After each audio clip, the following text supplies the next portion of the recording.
ಸ್ನೇಹಿತರೆ, ಹೊಸ ಕಥೆಗೆ ಸ್ವಾಗತ. ಇವತ್ತು ಒಂದು ಹಳ್ಳಿಯಲ್ಲಿ ನಡೆದ ನಿಜವಾದ ಕಥೆಯನ್ನು ಹೇಳುತ್ತಾ ಇದ್ದೇನೆ. ಪೂರ್ತಿ ಕಥೆ ಕೇಳಿ, ಖಂಡಿತ ಇಷ್ಟವಾಗುತ್ತೆ. ಅದು ಪಟ್ಟಣದಿಂದ ಸುಮಾರು 50 ಕಿಲೋಮೀಟರ್ ದೂರದಲ್ಲಿರುವ ಹಳ್ಳಿ. ಅಲ್ಲಿ ವಾಸವಾಗಿದ್ದಾಳೆ ವಸುಂಧರಾ ಮತ್ತು ಅವಳ ಕುಟುಂಬ. ಇದು ವಸುಂಧರಾ ಕಥೆಯಾಗಿದೆ. ಅವಳ ಗಂಡನ ಹೆಸರು ರಾಜೇಶ್. ಅವರ ಮದುವೆಯಾಗಿ 8 ವರ್ಷಗಳು ಕಳೆದಿದ್ದವು. ರಾಜೇಶ್ ಪಟ್ಟಣದಲ್ಲಿ ಸ್ವಂತ ಹೋಟೆಲ್ ನಡೆಸಿಕೊಂಡು ಜೀವನ ಸಾಗಿಸುತ್ತಿದ್ದ. ವಸುಂಧರಾ ಹಳ್ಳಿ ಮನೆಯಲ್ಲಿ ತನ್ನ ಅತ್ತೆ ಜೊತೆ, ಅಂದರೆ ಗಂಡನ ತಾಯಿ ಜೊತೆ ಇರುತ್ತಿದ್ದಳು. ರಾಜೇಶ್ ಆವಾಗ ವಾರಕ್ಕೆ ತಿಂಗಳಿಗೆ ಮನೆಗೆ ಬಂದು ಹೆಂಡತಿ ತನ್ನ ತಾಯಿಯನ್ನು ಭೇಟಿಯಾಗಿ ಹೋಗುತ್ತಿದ್ದ. ವಸುಂಧರಾ ನೋಡಲು ತುಂಬ ಸುಂದರವಾಗಿ ಮೈಕೈ ತುಂಬಿಕೊಂಡು ಚೆನ್ನಾಗೇ ಇದ್ದಳು. ಅವಳ ಕಣ್ಣು ಮೂಗು ಹಾಲ್ಬಿಳುಪಿನ ಬಣ್ಣ. ಮನಸೋತ ರಾಜೇಶ್ ಯಾವುದೇ ವರದಕ್ಷಿಣೆ ಪಡೆಯದೆ ಮದುವೆಯಾಗಿದ್ದ. ಇನ್ನು ಅವಳು ಓದು ಬರಹ ಬಲ್ಲವಳಾಗಿದ್ದರಿಂದ ಅವಳಿಗೆ ಸ್ಮಾರ್ಟ್ಫೋನ್ ಬಳಸಲು ಬರುತ್ತಿತ್ತು. ಅವಳ ಗಂಡ ಅವಳ ಹುಟ್ಟುಹಬ್ಬಕ್ಕೆ 40,000 ರೂಪಾಯಿ ಖರ್ಚು ಮಾಡಿ ಹೊಸ ಸ್ಮಾರ್ಟ್ಫೋನನ್ನು ಗಿಫ್ಟ್ ಕೊಟ್ಟಿದ್ದ. ಮನೆಯ ಕೆಲಸಗಳನ್ನು ಮಾಡಿದ ನಂತರ ಮೊಬೈಲ್ ನೋಡುತ್ತಾ ಕುಳಿತವಳು ಹೊಟ್ಟೆ ಹಸಿವಾದಾಗಲೇ ಎದ್ದು ಕಿಚನ್ಗೆ ಹೋಗುತ್ತಿದ್ದಳು. ಇನ್ನು ಅವಳ ಅತ್ತೆ ಕೂಡ ಅಕ್ಕಪಕ್ಕದ ಮನೆಗೆ ಹೋಗಿ ತಮ್ಮ ಗೆಳತಿಯರ ಜೊತೆ ಮಾತನಾಡುತ್ತಾ ಕುಳಿತು ಬಿಡುತ್ತಿದ್ದರು. ಗಂಡ ಮನೆಯಲ್ಲಿ ಇರದೆ ಹೆಂಡತಿಗೆ ಸಮಯದ ಕೊಡದ ಕಾರಣ ಒಬ್ಬಂಟಿಯಾಗಿದ್ದು ಬೇಸರದಿಂದ ಚಿಂತಿಸುತ್ತಾ ಕುಳಿತಿರುವಾಗ ವಾಟ್ಸಪ್ಗೆ ಟಿಕ್ ಅಂತ ಶಬ್ದ ಬಂದಾಗ ಫೋಟೋ ಮೆಸೇಜ್ ಒಂದು ಬಂದಿತ್ತು. ಮೆಸೇಜ್ ಓದಿದ ತಕ್ಷಣ ಅವಳ ಅರಿವಿಗೆ ಬಿಗಿಯಾಯಿತು. ಅವಳ ಮುಖದಲ್ಲಿ ಸಂತೋಷದ ಛಾಯೆ ಮೂಡಿತು. ಯಾಕೆಂದರೆ ಅವಳು ಓದಿದ್ದು ಸಾಧಾರಣ ಮೆಸೇಜ್ ಅಲ್ಲ. ಅವಳ ಕಾಲೇಜು ಗೆಳತಿಯೊಬ್ಬಳು ತನ್ನ ಗಂಡನ ಜೊತೆ ವಾಯುವಿಹಾರಕ್ಕೆ ಹೋಗಿದ್ದಳು. ಅವಳು ತನ್ನ ಗಂಡನ ಜೊತೆ ಅಪ್ಪಿಕೊಂಡು ತೆಗೆದುಕೊಂಡಿದ್ದ ಫೋಟೋವನ್ನು ಕಳಿಸಿದ್ದಳು. ಇದು ನನ್ನ ಹ್ಯಾಪಿನೆಸ್ ಎಂದು ಬರೆದು ಕಳಿಸಿದ್ದಳು. ಗೆಳತಿಯ ಮೆಸೇಜು ನೋಡಿ ವಸುಂಧರಾ ತನ್ನ ಗಂಡನಿಗೆ ಫೋನ್ ಮಾಡಿದಳು. ರೀ, ಇವತ್ತು ಖಂಡಿತ ಮನೆಗೆ ಬರ್ತೀರಾ ಅಲ್ವಾ ಎಂದು ನಿರಾಸೆಯಿಂದ ಕೇಳಿದಳು. ಆದರೆ ಗಂಡ ರಾಜೇಶ್ ತನ್ನ ಹೋಟೆಲ್ ಕೆಲಸದ ಗದ್ದಲದಲ್ಲಿ ಏನೋ ಸುಮ್ಮನೆ ಫೋನ್ ಮಾಡಿ ತಲೆ ತಿಂತ ಬರ್ತೀನಿ, ಫೋನ್ ಇಡು ಎಂದು ಚಿಕ್ಕ ಕೋಪದಿಂದ ಹೇಳಿ ಕರೆ ಅಂತ್ಯಗೊಳಿಸಿದ.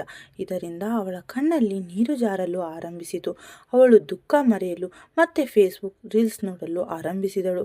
ಆಗಲೇ ಕಾಲೇಜು ಗೆಳತಿಯನ್ನು ನೋಡಿದ ಅವಳು ಫೇಸ್ಬುಕ್ನಲ್ಲಿ ಕಾಲೇಜು ಗೆಳೆಯ ವಿಕ್ರಮ್ನ ಫೋಟೋ ನೋಡಿ ಕಂಗಾಲಾದಳು.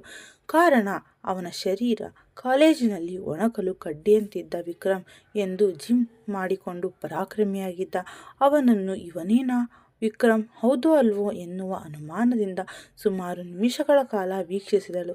ನಂತರ ಅವನೇ ಈ ವಿಕ್ರಮ್ ಎಂದು ಕನ್ಫರ್ಮ್ ಮಾಡಿಕೊಂಡು ಇನ್ನು ಅವನನ್ನು ನೋಡಿ ಸುಮ್ಮನಿರದೆ ಸೂಪರ್ ವಿಕ್ಕಿ ಹಾಯ್ ಎಂದು ಕಮೆಂಟ್ ಹಾಕಿದಳು. ಸಂಜೆ ಆಯಿತು. ಗಂಡ ರಾಜೇಶ್ ಮನೆಗೆ ಬರಲೇ ಇಲ್ಲ. ಗಂಡನಿಗೆ ಫೋನ್ ಮಾಡುವ ಧೈರ್ಯವಾಗಲಿಲ್ಲ. ಇನ್ನೇನು ಸುಮ್ಮನೆ ಊಟ ಮಾಡಿ ಸೀಲಿಂಗ್ ನೋಡುತ್ತಾ ಮಲಗಿದಳು. ಮುಂದಿನ ದಿನಗಳು ಉರುಳುತ್ತಾ ಹೋದವು. ವಿಕ್ಕಿ ಹಾಕಿದ ಫೋಟೋಗಳನ್ನು ನೋಡುತ್ತಾ ಸಮಯ ಕಳೆಯಲು ಆರಂಭಿಸಿದಳು. ವಿಕ್ಕಿ ದಿನಕ್ಕೊಂದು ತರಹದ ಹೊಸ ಹೊಸ ಪೋಸ್ಟ್ಗಳೊಂದಿಗೆ ಕೈಯಲ್ಲಿ ಡಬಲ್ ಮತ್ತು ಜಿಮ್ ಸಾಮಗ್ರಿಗಳನ್ನು ಹಿಡಿದು ಫೋಟೋಗಳನ್ನು ಹಾಕುತ್ತಿದ್ದನು. ಅದನ್ನೆಲ್ಲ ನೋಡುತ್ತಾ ವಸುಂಧರಾ ಮನಸ್ಸಿನಲ್ಲಿಯೇ ಸಂತೋಷ ಪಡುತ್ತಿದ್ದಳು. ವಿಕ್ಕಿ ಪ್ರತಿದಿನ ಬೆಳಗಿನ ಉಪಹಾರ ಮಾಡುತ್ತಿದ್ದಿದ್ದು ರಾಜೇಶ್ನ ಹೋಟೆಲ್ನಲ್ಲಿ.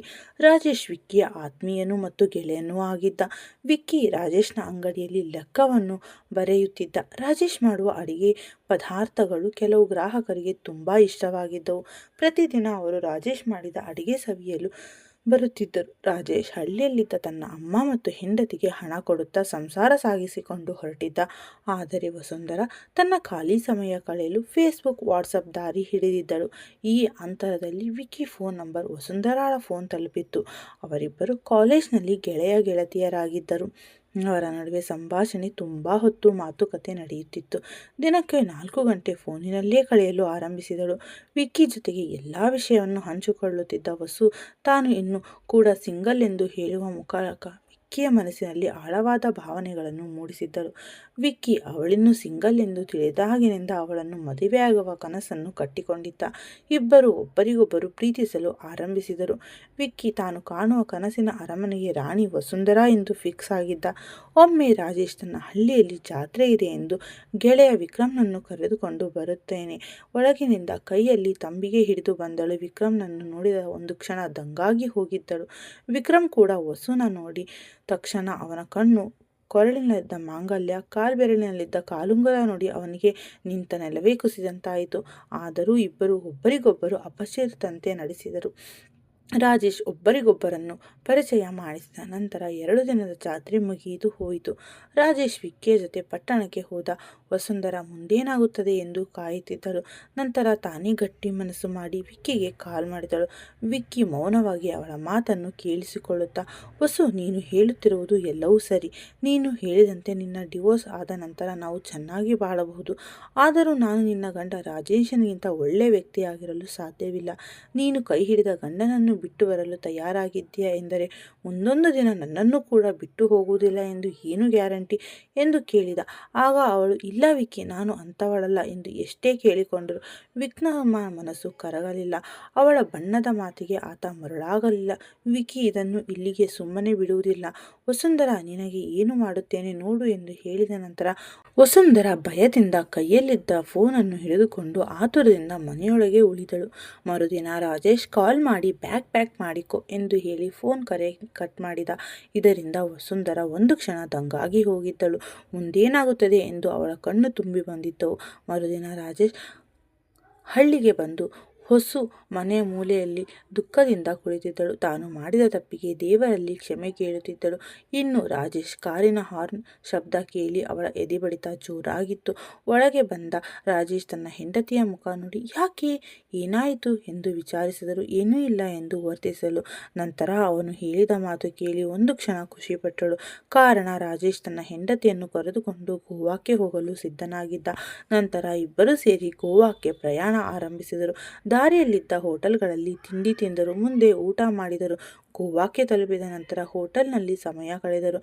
ರಾಜೇಶ್ ಮುದ್ದಾಟ ಬೀಚ್ನಲ್ಲಿ ಆಟ ಅವಳಿಗೆ ತುಂಬ ಇಷ್ಟವಾಯಿತು. ನಂತರ ಬೀಚ್ನಲ್ಲಿ ಕುಳಿತು ಇಬ್ಬರು ಮಾತನಾಡುತ್ತಾ, ರೀ, ನಾವು ಬಂದ ಕಾರ್ ಯಾರದ್ದು ಎಂದು ಕೇಳಿದಳು. ಆಗ ಗಂಡ ಉತ್ತರ ಕೇಳಿ ಅವಳಿಗೆ ಒಂದು ಕ್ಷಣ ಯೋಚಿಸುವಂತಾಯಿತು. ವಿಕ್ರಮ್ ತನ್ನ ಕಾರ್ ತೆಗೆದುಕೊಂಡು, ಅತ್ತಿಗೆ, ನೀನು ಗೋವಾ ಪ್ರವಾಸಕ್ಕೆ ಹೋಗಿ ಬನ್ನಿ ಅಣ್ಣ. ಸದಾಕಾಲ ಕೆಲಸ ಎಂದರೆ ಅತ್ತಿಗೆಯನ್ನು ನೋಡಿಕೊಳ್ಳುವುದು ಯಾವಾಗ ಸಮಯ ಕೊಡುತ್ತೀರಾ ಎಂದು ಹೇಳಿದ. ಆಗ ಹೆಂಡತಿಯನ್ನು ಬಿಟ್ಟು ದೂರ ಉಳಿದಾಗ ಅವಳು ಪಡುವ ಕಷ್ಟುಪಾಡುಗಳು ಅರ್ಥವಾದವು. ಆದ್ದರಿಂದ ನಾವು ಇಲ್ಲಿಗೆ ಬರಬೇಕಾಯಿತು ಎಂದು ಹೇಳಿದನು. ನಂತರ 10 ದಿನಗಳ ಗೋವಾ ಪ್ರವಾಸ ಮುಗಿಸಿಕೊಂಡು ಬಂದಾಗ ವಸುಂಧರಾಳ ಕೆನ್ನೆ ಗುಲಾಬಿ ಅಂತಾಗಿದ್ದವು. ಅತ್ತಿಗೆ ನಾಚಿಕೆಯಿಂದ ಮುಖ ತೋರಿಸುತ್ತಾ ಅಕ್ಕಪಕ್ಕದ ಮನೆಯವರಿಗೆಲ್ಲರಿಗೂ ಗೋವಾ ಪ್ರವಾಸದಲ್ಲಿ ನೋಡಿದ ಎಲ್ಲ ಸ್ಥಳಗಳ ಬಗ್ಗೆ ಹೇಳುತ್ತಾ ಸಮಯ ಕಳೆಯಲು ಆರಂಭಿಸಿದಳು. ನಂತರ ರಾಜೇಶ್ ಪಟ್ಟಣದಲ್ಲಿ ಮನೆ ಮಾಡಿ ತನ್ನ ತಾಯಿ ಮತ್ತು ಹೆಂಡತಿಯನ್ನು ಪಟ್ಟಣದಲ್ಲೇ ಇರಿಸಿದ. ಈಗ 3 ತಿಂಗಳು ತುಂಬಿದ ಕಾರಣ ಮನೆಗೆ ಹಣ್ಣು ಹಂಪಲು ತೆಗೆದುಕೊಂಡು ಹೋಗುವಾಗ ರಾಜೇಶನಿಗೆ ತನ್ನ ಹೆಂಡತಿ ಮಾಡಿದ ತಪ್ಪಿನ ಬಗ್ಗೆ ಅರಿವಿಲ್ಲ. ಅವಳು ಮಾಡಿದ್ದು ತಪ್ಪು ಎಂದು ಅವಳಿಗೆ ಮತ್ತು ವಿಕ್ಕಿಗೆ ಮಾತ್ರ ಗೊತ್ತು. ವಿಕ್ಕಿ ಒಳ್ಳೆಯವನಾಗಿದ್ದರಿಂದ ಅವಳ ಜೀವನ ಹಸನಾಯಿತು. ಅವನೇನಾದರೂ ಬೇರೆ ರೀತಿಯಲ್ಲಿ ಯೋಚಿಸಿದ್ದರೆ, ಅವಸರದ ನಿರ್ಧಾರ ತೆಗೆದುಕೊಂಡಿದ್ದರೆ ಏನಾಗುತ್ತಿತ್ತೋ ಏನೋ. ಯಾವುದೇ ನಿರ್ಧಾರ ತೆಗೆದುಕೊಳ್ಳಬೇಕೆಂದರೂ ಒಮ್ಮೆ ಯೋಚಿಸಿ ತೆಗೆದುಕೊಳ್ಳಬೇಕು. ರಾಜೇಶ್ ಹೋಟೆಲ್ ಚೆನ್ನಾಗಿ ಸಾಗಿ ಒಳ್ಳೆಯ ವ್ಯಾಪಾರದಿಂದ ನಡೆಯುತ್ತಿತ್ತು. ಹೊಸ ಕಾರು ಕೂಡ ತೆಗೆದುಕೊಂಡಾಯಿತು. ಈಗ ರಾಜೇಶ್ ಹೊಸ ಕಾರಿನ ಮಾಲೀಕ ಮತ್ತು ಅವಳಿ ಮಕ್ಕಳ ತಂದೆಯೂ ಆದನು. ರಾಜೇಶ್ನ ಅಮ್ಮ ಈಗ ಅಜ್ಜಿಯಾದರೆ ವಸುಂಧರ ತಾಯಿಯಾದಳು. ಸಂತಸದಲ್ಲಿದ್ದಳು. ವಿಕ್ಕಿ ರಾಜೇಶ್ನ ಮನೆಗೆ ಬಂದಾಗ ವಸುಂಧರಾಳ ಕಣ್ಣು ತುಂಬಿ ಬಂದು ಹಳೆಯದೆಲ್ಲವನ್ನೂ ಮರೆತಿದ್ದ. ವಿಕ್ಕಿ ವಸುಂಧರಾಳ ಉತ್ತಮ ಬದುಕಿನ ನಿರ್ಮಾಣಕ್ಕೆ ಸಾಕ್ಷಿಯಾಗಿದ್ದ. ಗೋವಾ ಪ್ರವಾಸದ ನಂತರ ವಸುಂಧರ ಬದುಕು ಸಂಪೂರ್ಣವಾಗಿ ಬದಲಾಗಿತ್ತು. ಗಂಡನ ಪ್ರೀತಿ, ಗೌರವ, ತನ್ನ ಮೇಲೆ ಇರುವ ವಿಶ್ವಾಸದ ತೀವ್ರತೆಯಿಂದ ಅವಳ ಕೀಳಿಮೆ ಇನ್ನೂ ಹೆಚ್ಚು ಗಾಢವಾಗಿತ್ತು. ಆಕೆ ತನ್ನ ಅತ್ತೆಗೆ ಮತ್ತು ಗಂಡನೊಂದಿಗೆ ಇಡೀ ಕುಟುಂಬಕ್ಕೆ ನಿಷ್ಠಾವಂತಳಾಗಿ ಬದುಕಬೇಕೆಂದು ಶಪಥ ತೆಗೆದುಕೊಂಡಿದ್ದಳು. ವಿಕ್ಕಿ ಮನೆಗೆ ಬಂದು ಮಾತನಾಡಿದಾಗ ಅವನ ಕಣ್ಣಲ್ಲಿ ಪಶ್ಚಾತ್ತಾಪ, ನಂಬಿಕೆ, ನಿಜವಾದ ಬದಲಾವಣೆಯ ಬೆಳಕು ನೋಡಿದ್ದ. ನೀನು ಸಂತೋಷವಾಗಿದ್ದರೆ ನಾನೂ ಸಂತೋಷ ಎಂಬ ಮಾತು ಕೇಳಿ ಮೌನವಾಗಿ ಹೊರಟು ಹೋದನು. ವಸುಂಧರ ಅವನಿಗೆ ಕಣ್ಣೀರಿನಿಂದ ಕೃತಜ್ಞತೆ ಸಲ್ಲಿಸಿದಳು. ಕಾಲ ಕಳೆದಂತೆ ರಾಜೇಶ್ನ ಹೋಟೆಲ್ ಫೇಮಸ್ ಆಯಿತು. ಹೊಸ ಮನೆಯನ್ನು ಕೂಡ ಕಟ್ಟಿದ. ಈಗ ಅವನಿಗೆ ಅವಳಿ ಮಕ್ಕಳು, ಮುದ್ದಾದ ಸಂಸಾರ. ಸಾರ್ಥಕವಾಯಿತು ವಸುಂಧರ ಬದುಕು. ಇಂದಿಗೂ ತನ್ನ ಹಾಳಾದ ಭಾವನೆಗಳನ್ನು ಕಾಗದದ ಮೇಲೆ ಬರೆಯುತ್ತಾಳೆ. ಆದರೆ ಇದೀಗ ಅವಳು ಒಬ್ಬ ಪ್ರೀತಿಯ ಮಡದಿ, ಮಕ್ಕಳಿಗೆ ಪ್ರೀತಿಯಾದ ತಾಯಿ, ಪಶ್ಚಾತ್ತಾಪದಿಂದ ಪವಿತ್ರವಾಗಿರುವ ಹೆಣ್ಣು ಅವಳು. ಹೌದು, ಕೆಲವೊಮ್ಮೆ ಬದುಕಿನಲ್ಲಿ ದಾರಿ ತಪ್ಪಿದರೂ ಪಶ್ಚಾತ್ತಾಪದಿಂದ ಸರಿದಾರಿ ಹುಡುಕಿದಾಗ ಹೊಸ ಚಾಪ್ಟರ್ ಶುರುವಾಗುತ್ತದೆ. ತಪ್ಪು ಮಾಡಿದರೂ ತಿದ್ದುಕೊಳ್ಳಲು ಧೈರ್ಯ ಬೇಕು. ಹಾಗೆ ವಸುಂಧರ ತನ್ನ ತಪ್ಪಿನಿಂದ ಪಾಠ ಕಲಿತು ಬಾಳಿನಲ್ಲಿ ಹೊಸ ಅಧ್ಯಾಯ ಆರಂಭಿಸಿದಳು. ಧನ್ಯವಾದಗಳು ವೀಕ್ಷಕರೇ. ಕತೆ ಬಗ್ಗೆ ನಿಮ್ಮ ಅನಿಸಿಕೆಯನ್ನು ದಯವಿಟ್ಟು ಕಮೆಂಟ್ ಮಾಡಿ. ನಿಮ್ಮ ಕಮೆಂಟ್ಗಳಿಗಾಗಿ ನಾನು ಕಾಯ್ತಾ ಇರುತ್ತೇನೆ. ಹಾಗೆ ನಮ್ಮ ಚಾನಲನ್ನು ಸಬ್ಸ್ಕ್ರೈಬ್ ಮಾಡಿ ನಮಗೆ ಸಪೋರ್ಟ್ ಮಾಡಿ. Thank you.